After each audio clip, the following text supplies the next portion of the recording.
Continuando con la clase, vamos en este caso con el tema que es respecto a hipertensión. Sé que anteriormente en lo que es cardiopatía isquémica y RAS hemos visto mucho respecto a lo que es hipertensión como tal. Sin embargo, vamos a hablar entonces de cómo es de que podemos diagnosticar la hipertensión, qué características tiene y qué medicamento podemos dar. Sobre todo porque a lo mejor ya hemos tomado algunos medicamentos que son muy familiares o muy conocidos para tratar la hipertensión, pero lo vemos dentro de otras patologías. Entonces, vamos a hablar precisamente ahora sí de hipertensión como tal. Primero, debemos entender qué es la hipertensión. Como tal, la hipertensión, pues eso es obviamente de todas las enfermedades cardiovasculares existentes, es la más común de todas. Y debemos de entender también que obviamente esto se debe a un crecimiento o una hipertrofia de lo que es el ventrículo izquierdo. Recordando que el ventrículo izquierdo lo que va a hacer es bombear la sangre que vaya directamente a la aorta y que obviamente esa sangre de la aorta vaya a todo el sistema. Entonces, si hay una hipertrofia de este ventrículo, lo que va a pasar es que la sangre va a viajar con mayor fuerza a las paredes de las arterias y obviamente aumentará esa presión con la que va viajando precisamente la sangre. Entonces, precisamente esto puede ocurrir de distintas patologías o distintos accidentes, como podría ser precisamente un accidente cerebrovascular, es decir, que obviamente hay un derrame en nuestro cerebro por este aumento de la presión, un infarto al miocardio, detención del mismo corazón, muerte súbita cardíaca, que básicamente el corazón se detenga y ya no vuelva a funcionar, insuficiencia cardíaca, que ya lo habíamos visto en isquemia, insuficiencia renal por las mismas alteraciones precisamente de la vasculatura del corazón que vayan a afectar a la vasculatura del riñón y obviamente lo que es un aneurisma disecante de la aorta, es decir, que básicamente la misma aorta es la principal arteria que recibe esta gran presión, pues que poco a poco vaya afectando y se esclerose, es decir, que básicamente se haga fibrótica, para mencionarlo de esta manera. Entonces, debemos entender en cuenta que esta patología no tiene una cura como tal, no podemos curar la hipertensión, podemos controlarla, ¿sí? Podemos darle una mejor calidad de vida al paciente, esto es como la diabetes, y también tener en cuenta una cosa, una vez hipertenso, por siempre hipertenso, ¿sí? Entonces, nuestros pacientes no vamos a tener el caso de que, pues, mi paciente tuvo hipertensión y se curó. No, o sea, podemos normalizar la presión con medicamento, pero si el paciente deja su medicamento, volverá al cuadro de hipertensión o incluso puede empeorar ese cuadro de hipertensión, ¿sí? Entonces, no hay esa parte de que el médico le va a quitar el medicamento porque ya no tiene hipertensión. No, ¿de acuerdo? Entonces, mucho cuidadito con los diagnósticos de hipertensión porque son de por vida y el medicamento es igual hasta que el paciente o necesite nuevo medicamento, ya no le haga el medicamento que tiene o de lo contrario, pues que lamentablemente el paciente fallezca. ¿Sí? Entonces, esto va a ser esa parte.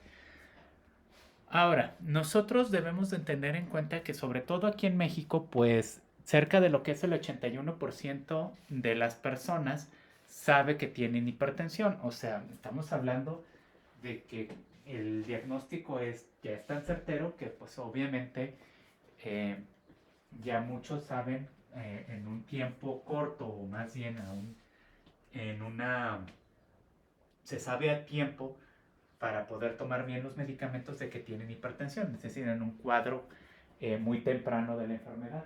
Sin embargo, hay otros que todavía no lo saben, cerca de un 9%, que todavía no lo saben, que desconocen que tienen esta presión, ¿sí? Ahora, nosotros debemos de tener en cuenta que para nosotros tener una presión, una hipertensión como tal, debemos de tener un aumento sostenido en esta tensión, ¿de acuerdo? Debe ser sostenido, es decir, no es de que ahorita midamos la presión y que ya mida 140/90. Y luego ya dentro de 5 minutos mida 110/80. Eso no es hipertensión, ¿vale? A lo mejor puede ser estrés. Pero debemos de entender entonces que si nos han pasado varios días o varias horas y la presión se sigue manteniendo de esta manera, obviamente ya estamos hablando de un cuadro de hipertensión, sí o sí. ¿De acuerdo? Entonces, obviamente, como aumenta esta presión, los vasos sanguíneos se pueden ver remodelados o incluso pueden verse dañados hasta romperse, ¿sí? Es de ahí de donde podemos decir que, bueno, se pueden romper lo que son los capilares de los ojos, los capilares de los dedos, ¿sí? Y generar hematomas por lugares donde normalmente no los teníamos. Entonces hay que considerar esas partecitas. Además, pues obviamente sensaciones como lo que es náuseas, vómito, lo que son ascos, deficiencia alimenticia, incluso, por ejemplo, mucho sueño, de acuerdo, que el paciente esté muy aletargado, o incluso lo que son mareos posturales, es decir, a lo mejor el paciente puede estar sentado y al momento en que se para se marea horrible. Entonces, eso también, las clásicos dolores de pecho, lo que es precisamente falta de respiración y un largo etcétera. Entonces, vamos a manejar precisamente estos valores que debe de tener un paciente para que sepa precisamente cómo diagnosticar hipertensión o no. Antes que nada, obviamente, nosotros debemos de manejar las clásicos valores normales, que son el clásico 120/80, ¿sí? Es decir, la fuerza con la que cierra y la fuerza con la que abre el corazón. Entonces, su normal es de que las sistólicas tenga 120 milímetros de mercurio y la normal en lo que es diastólica es precisamente que sea de 80 milímetros de mercurio. Menos de esto, vamos a hablar, por ejemplo, a lo mejor un 100/70, estamos hablando de una hipotensión, ¿vale? Pero ahora, vamos a tener distintos rangos. Lo que estamos hablando aquí obviamente es el paciente estando precisamente en reposo, ¿sí? Recuerden que para medir la presión nosotros necesitamos que el paciente haya reposado por lo menos 5 minutos en una posición cómoda. Entonces, ya una vez que haya reposado, medimos presión y checamos. Si el paciente tiene un promedio de entre 120 a 139 y de 80 a 89, entonces estamos hablando que el paciente es prehipertenso. Es decir, igual, no es tanto que sea curable, pero podemos hacer ciertos factores para alterar, vamos a llamarlo así. El paciente no requiere como tal medicamentos, se puede dar una dieta o se puede dar un cambio de hábitos, ¿sí? Entonces, eso es bueno para saberlo en pacientes prehipertensos. Hipertensión tipo 1 lo vamos a encontrar entre 140 a 159 o de 90 a 99, ¿sí? Entonces, aquí lamentablemente entrando hipertensión tipo 1, ya sabemos que el paciente necesita sí o sí medicamento, ¿sí? Entonces puede requerir, a lo mejor nada más con un solo medicamento lo podemos hacer que se establezca. Obviamente depende del por qué se dio, de acuerdo, del por qué es que se originó esta parte, si es por estrés, si es por daño renal, como ya lo habíamos mencionado anteriormente. Hipertensión tipo 2. Bueno, sabes que el paciente tiene más de 160, podríamos llamarlo, o podríamos denominarlo que es de 160 a 179 y de 100 a 109 para manejar nada más una escala. Entonces, si tiene esto, pues ya lo llamamos hipertensión tipo 2 y generalmente aquí el paciente ya no solo requiere un medicamento, ya requiere incluso hasta 2 o 3 medicamentos, ¿sí? Muchas de las veces incluso podríamos decirlo que el paciente requeriría lo que es estar internado, ¿sí? Pero dentro de esto también podemos hablar de un cuadro incluso superior a esta hipertensión tipo 2, que es precisamente la crisis hipertensiva, que ya son valores de más de 180 y superiores en diastólica de 110. Entonces, si manejamos estos valores de 180/110, Entonces estamos hablando de que el paciente ya no solo que requiera medicamentos, el paciente requiere obviamente estar internado, tener un medicamento anticrisis hipertensiva, de acuerdo que generalmente estos medicamentos se dan de manera intracardíaca, y además obviamente controlar esa presión, porque obviamente el medicamento de crisis disminuirá la presión, pero hay que ver en dónde nos va a dejar al paciente. No es de que lo vaya a dejar en la normalidad, no lo va a curar, no. Simple y sencillamente a lo mejor la baja hasta lo que es, no sé, digamos a lo mejor de 145 a 92, es decir, nos lo deja en una hipertensión tipo 1, ¿vale? Y hay que controlar todavía con nuevo medicamento. Entonces, dicho esto, hay que saber valorar de acuerdo a nuestro paciente. Ahora, también nosotros debemos determinar una cosita y deben de, sobre todo si no son muy buenos en medir la presión, hay que determinar o deben de saber una cosa.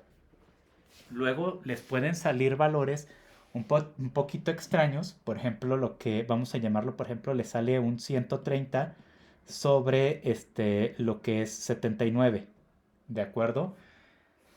Entonces, si nos sale eso, pues el paciente a lo mejor ustedes dicen, tiene prehipertensión. Claro que no, porque esta parte de lo que es 79 entra dentro de los valores normales.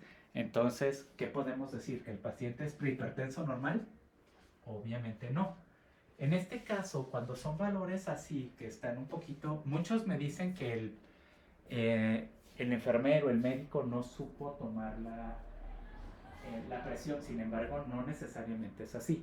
¿De acuerdo? Hay que tener en cuenta que al final de cuentas somos organismos vivos y estamos sometidos también a lo que es el estrés o a lo que son distintos tipos de cambios.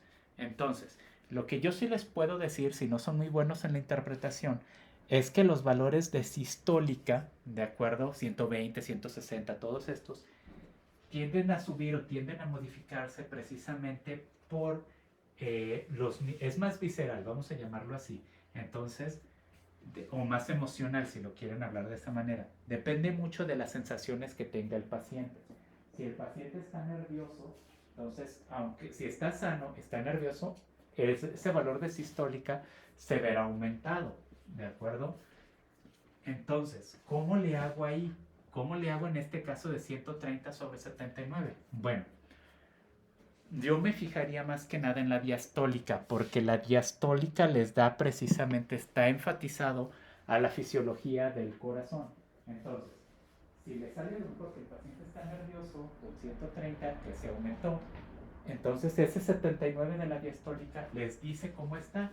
Entonces, en este caso, nosotros diríamos que el paciente, a pesar de ese 130, el paciente está normal, ¿sí? Entonces, hay que tenerlo en cuenta. Ahora, si por otro lado le sale precisamente, no sé, vamos a pensar, pues es que me salió de 120 sobre 115. Entonces, no, pues es que, y el paciente estaba muy, muy, muy relajado. Entonces, ¿qué onda ahí? Aquí lo que estamos viendo es de que obviamente el paciente sí está muy relajado, y en 120, sí, emocionalmente hablando podemos decirlo así, pero ese 115 nos está hablando de que el paciente tiene una crisis hipertensiva, ¿de acuerdo? Obviamente estos valores son ficticios, no es de que se vayan a encontrar un paciente así, ¿de acuerdo? Pero nada más es precisamente para que sepan valorar a estos tipos de pacientes. Entonces, nuevamente, estas de preferencia se leen las dos, ¿vale? Pero si no son muy buenos leyendo o interpretando, entonces el que debe de ser su mejor amigo siempre debe de ser la diastólica, porque es el que nos menciona precisamente cómo está el corazón. Y la sistólica nos hablará precisamente del estado de ánimo o incluso a lo mejor si tiene el paciente hambre, ¿de acuerdo? De esa parte nos va a hablar, ¿de acuerdo? Entonces, así es como lo vamos a ir manejando en esta situación. Obviamente, pues conforme vaya pasando el tiempo, un paciente con hipertensión, pues sus vasos sanguíneos obviamente se verán yendo afectados, es decir, dice que la distendibilidad, es decir, nuestros vasos sanguíneos cuando estamos sanos tienen cierta elasticidad y les permite abrirse y cerrarse hasta cierto límite. Sin embargo, debido a que tenemos hipertensión, pues obviamente estos vasos sanguíneos se abren un poquito más de lo normal y poco a poco, lo quieran o no, van perdiendo esa flexibilidad. Entonces, lo cual obviamente hace que suframos a lo mejor un poquito más de dolores de cabeza o que, por ejemplo, los golpes se nos marquen más los moratones o que tengamos derrames un poquito más seguido. Entonces, eso va a ser lo malo. Regresemos a la parte de la aorta, que obviamente puede llegar a un punto de fibrosis y que el paciente tenga un infarto o un derrame, como ustedes gusten. Entonces, ahí está lo que son las hemorragias de la retina, que obviamente se vea la hemorragia en la esclerótida del ojo, exudados, que el paciente se empiece a dilatar de repente mucho en las piernas o en los brazos, papiledema de ojos, es decir, básicamente que empiece no es tanto una catarata, pero sí empezamos a ver que el paciente se le empieza a generar una película sobre lo que es el propio ojo y le evita ver, ¿sí? Entonces, pueden ser muchos factores, ¿no? A lo mejor que incluso hasta un derrame cerebrovascular, etcétera. Obviamente podemos ver distintos factores por los cuales se puede dar. Ya hemos hablado de algunos dentro de lo que es la misma alimentación, lo que es el estrés, el ejercicio. Aquí podemos poner precisamente el consumir comida chatarra, cigarrillos, incluso consumir grasas malas, ¿no? O sea, mucha fritura, grasa, manteca, etcétera. Todo esto nos hace muchísimo daño. Cafeína, por ejemplo, o azúcar, sal. Entonces, todas estas partes obviamente nos afectan muchísimo y hacen que nosotros tengamos esa predisposición precisamente a tener hipertensión. Como ya se los había mencionado, el objetivo del tratamiento como tal pues no es precisamente quitar la hipertensión, eso es imposible, pero lo que sí podemos hacer es disminuir los cuadros secundarios, es decir, pues obviamente que no haya fibrosis, que no haya destrucción de las arterias, que no haya un infarto, etc. Eso es precisamente el por qué tomamos medicamento. Obviamente, otra cuestión importante es precisamente las dietas y lo que es el medicamento. O sea, necesitamos ambas, ¿no? A menos de que sean hipertensos, pues nada más a lo mejor con cambio de hábitos y dieta la hacemos. Sin embargo, cuando hablamos ya de hipertensión tipo 1 para abajo, obviamente sí ya necesitamos de las dos, ¿sí? Entonces, nuevamente, una vez hipertenso, por siempre hipertenso, ¿sí? Entonces hay que tenerlo en cuenta. Dentro de la terapia antihipertensiva, sí hay que tener en cuenta que obviamente, por ejemplo, si nosotros hablamos un poquito acerca de lo que es prehipertensión e hipertensión tipo 1, pues incluso lo podemos controlar con lo que es, obviamente, pérdida de peso o aumento de peso, también hay que mencionarlo porque a lo mejor tiene hipertensión un paciente muy desnutrido, pero bueno, ahí lo vamos a ver.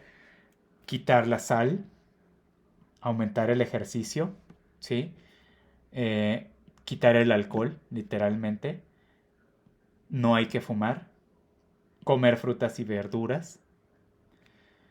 Y obviamente, sobre todo en esta parte de los lácteos, pues obviamente estamos hablando de que no tengan tanta grasa.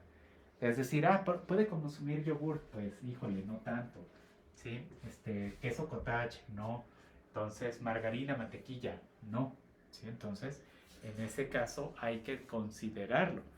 Y obviamente dentro del medicamento, pues tenemos muchísimos, ¿no? Tenemos en este caso lo que son 5 familias, lo que son los diuréticos, los simpaticolíticos, los bloqueadores de los canales de calcio, los antagonistas de renina-angiotensina y los vasodilatadores. Entonces, por ejemplo, los diuréticos, nada más para no verlos todos, nada más para irnos poco a poco viendo esta parte, pues obviamente de lo que son los diuréticos, pues hablamos de un paciente que a lo mejor tiene hipertensión debido a un consumo exagerado de sodio, ¿de acuerdo? Entonces, si el paciente tiene hipertensión y ustedes están detectando que consume demasiado sodio y mucha sal, pues obviamente el diurético le sirve. Los simpaticolíticos, en este caso por pacientes que a lo mejor tienen demasiado estrés, ¿de acuerdo? Ay, pues es que vamos a pensar, no sé cómo pagar esto, no sé cómo pagar lo otro, se estresan, te estresan, se estresan. Y obviamente, bueno, ya vimos el efecto del atenolol, ¿no? Cómo es de que se está generando. De los bloqueadores de calcio, pues también ya lo habíamos hablado con el amlodipino, e incluso aquí, sobre todo en estos, van a ser precisamente en pacientes que tienen un problema precisamente en su nutrición, es decir, ahora que consumen demasiada grasa o llegaron a consumir demasiada grasita, y también vimos estas partes del amlodipino. Los antagonistas de la renina-angiotensina, que también lo estuvimos viendo en algún momento, que es precisamente cuando el paciente tiene un problema en esta parte del sistema, ¿sí? Que a lo mejor tiene problemas renales, etcétera. Ahí es donde van a entrar estos. Y de vasodilatadores, pues problemas precisamente con la vasculatura, ¿sí? Sobre todo a lo mejor que abusan mucho del ejercicio, o de lo contrario, que casi no, o que casi no hacen nada y que se la pasan siempre acostados, ¿sí? Entonces vamos a continuar con esta parte. Bueno, esta cosa no. Vamos a hablar un poquito de algunos medicamentos que se utilizan mucho en esta circunstancia para el tratamiento de lo que es precisamente la hipertensión. Y vamos a hablar, por ejemplo, en este caso de algunos diuréticos, como es, como ejemplo, precisamente la furosemida. En este caso, obviamente el paciente consume demasiada sal, ¿sabes qué? Y no la quiere dejar, la furosemida, ¿de acuerdo? Ya lo saben, estos medicamentos generalmente se utilizan cada 12 horas, ¿vale? Entonces, ¿qué es lo que estamos forzando? Que el paciente deje de comer sal y obviamente que haya una alteración en lo que es precisamente el sodio, es decir, que el cuerpo se quede única y exclusivamente con la cantidad de sodio que necesita, no más, no menos. Entonces, para eso nos van a servir este tipo de medicamento. No quiere decir que el paciente puede estar consumiendo sal a diestra y siniestra, no, también hay que restringirle la sal, pero en este caso, pues sí, la furosemida les va a mantener ese equilibrio dentro del cuerpo.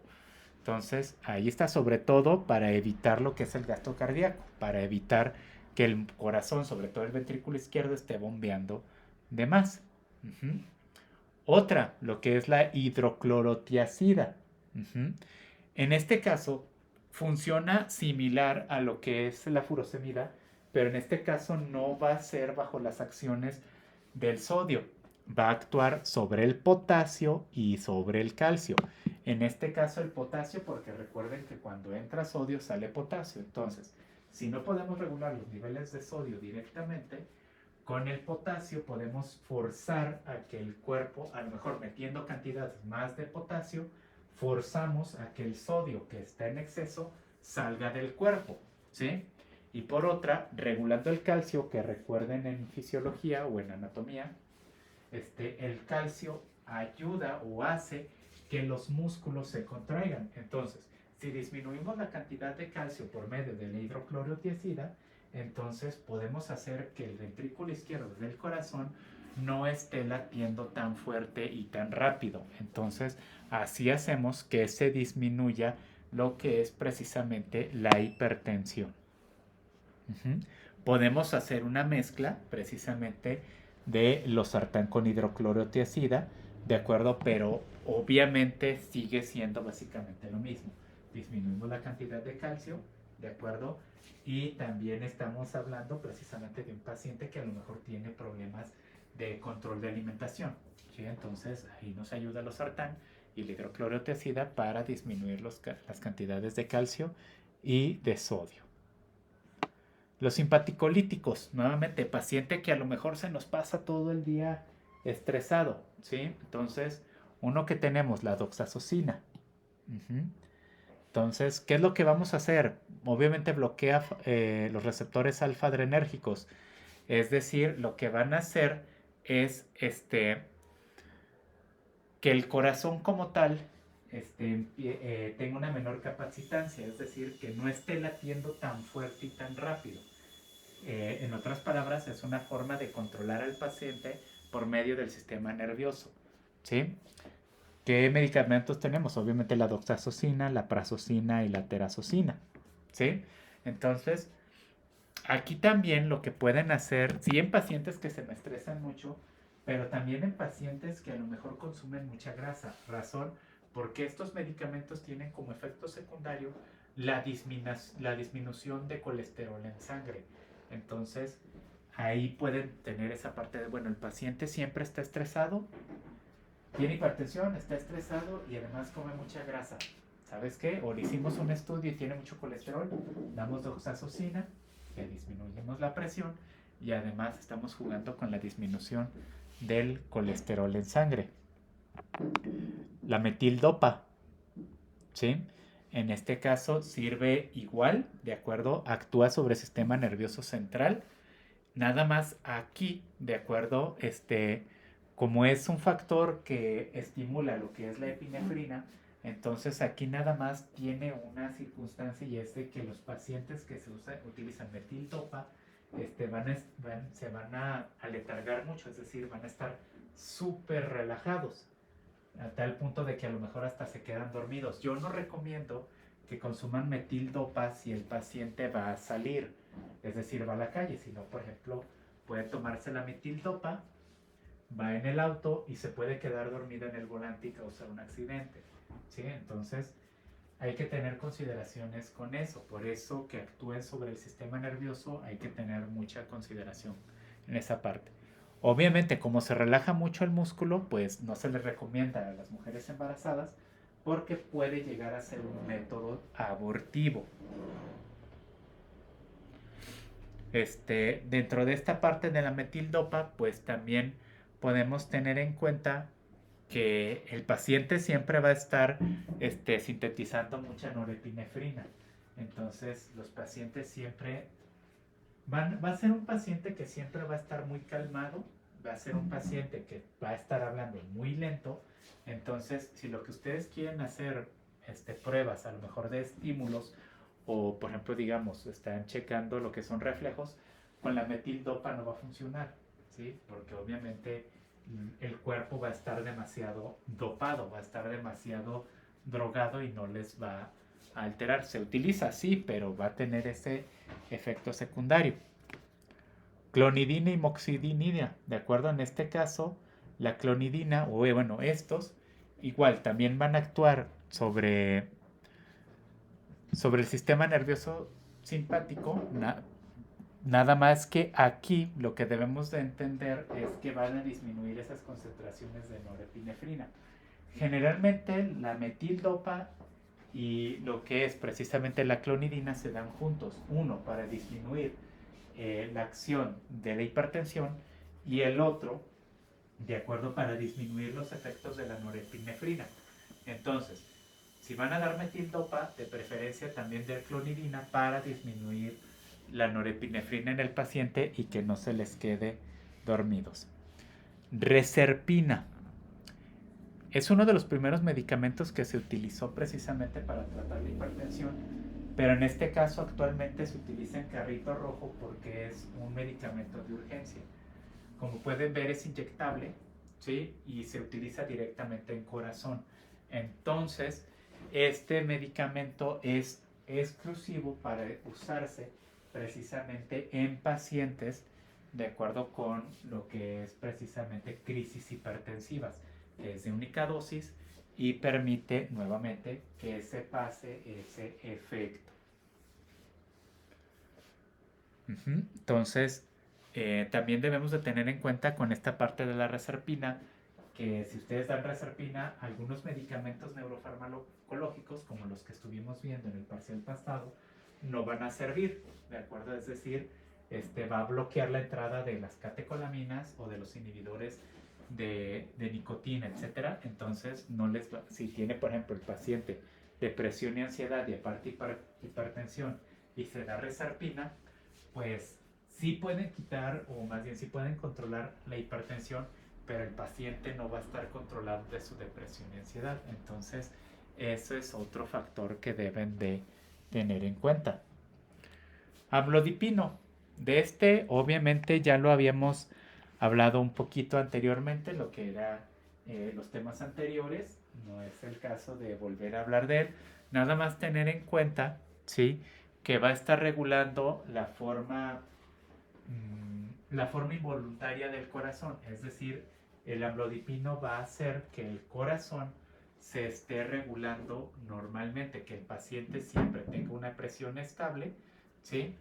Y que siempre los músculos generalmente estén lo más tranquilos posible. Recuerden que al final de cuentas el amlodipino se utiliza para evitar daños cardiogénicos secundarios, ¿sí? Entonces, uno de ellos, ya habíamos hablado, cardiopatía isquémica, o en este caso para evitar que el paciente tenga taquicardias o incluso bradicardias. Uh-huh. Entonces podemos dar otros que no sea el amlodipino, como es el verapamilo o el dilatacem, pero al final de cuentas son de la misma familia. Uh-huh. Entonces, obviamente, amlodipino debería de ser su principal opción, ¿de acuerdo? Porque obviamente es mejor que el atenolol, que la hidroclorotiazida o que otros medicamentos, pero nuevamente volvemos a decirlo siempre y cuando el paciente tenga problemas cardiogénicos. Entonces, no por esta parte de, pues tiene hipertensión, pero no sé ni qué tiene el paciente, pero darle mejor amlodipino es mejor que los demás. No. O sea, si el paciente tiene un historial de daño cardiológico, amlodipino, ¿sí? Hipertensión y a lo mejor que todos sus hermanos han tenido problemas del corazón, que sus familiares, su mamá, su papá murieron precisamente por un infarto, ok, tiene hipertensión y tiene esto, damos amlodipino, ¿sí? Entonces, ahí está, nada más que nuevamente hay que cuidar mucho de que los pacientes no se me inflamen de sus piernas, porque indica que el medicamento ya no está sirviendo. Uh-huh. Hidralacina. Entonces, de los primeros fármacos antihipertensivos que hubo, y obviamente en este caso sí, también regulan la presión, pero les ayuda precisamente a esta parte de la taquiflaxia y de la taquicardia, es decir, cuando los pacientes tienen un aumento en su ritmo cardíaco o de lo contrario cuando los pacientes tienen una respiración muy acelerada. Entonces, ahí también les va a ayudar. Sobre todo esta parte de la hidralacina nos ayuda más que nada cuando son problemas de hipertensión, pero derivados a problemas pulmonares, ¿sí? Entonces, pacientes que a lo mejor están fumando necesitan precisamente esta hidralacina. Nitroprusiato de sodio, entonces es básicamente óxido nítrico. Entonces, esto se utiliza también, generalmente no es inyectable, se da precisamente en oxigenación o en ventilación. Se utiliza mucho en pacientes que tienen, sí, crisis hipertensivas, pero hay que tratar de que el efecto dure por mucho tiempo, ¿vale? Nada más, aquí el hecho es de que luego, por el mismo efecto del óxido nitroso, es como si fuera un gas de risas, entonces el paciente va a estar siempre riéndose. Esto puede chocar un poquito porque en cuanto ustedes se lo pongan, el paciente va a reír y va a reír de una manera un poquito descontrolada. Entonces, no se me asusten, es una sintomatología totalmente normal. Diazóxido. Entonces, el diazóxido se le da, también es para crisis hipertensivas, pero se les da precisamente para pacientes que digamos, por ejemplo, el paciente se asustó y tomó mucho, a lo mejor se echó 2 o 3 pastillas de losartán, se echó 2 pastillas de metoprolol, ¿de acuerdo? Entonces, ¿qué es lo que está pasando aquí? Bueno, el paciente obviamente va a tener una bajada de presión intensa. Entonces, el diazóxido hace que suba la presión derivada de un mal uso, de medicamentos antihipertensivos. Otro, ¿de acuerdo? También es el que se puede utilizar si el paciente tiene una baja de glucosa, ¿sí? A lo mejor el paciente no ha comido en mucho tiempo y por eso se le subió la presión, entonces se le puede dar diazóxido, nivela los niveles de glucosa y también nivela lo que es precisamente la presión. Luego aquí al tener altas cantidades de azúcar, Luego los niños lo andan confundiendo como dulce y lo que puede pasar es de que al ser un medicamento contra crisis, entonces lo que pueden hacer es de que al niño le dé un infarto, ¿vale? Entonces cuidadito de dónde me dejan precisamente este diazóxido.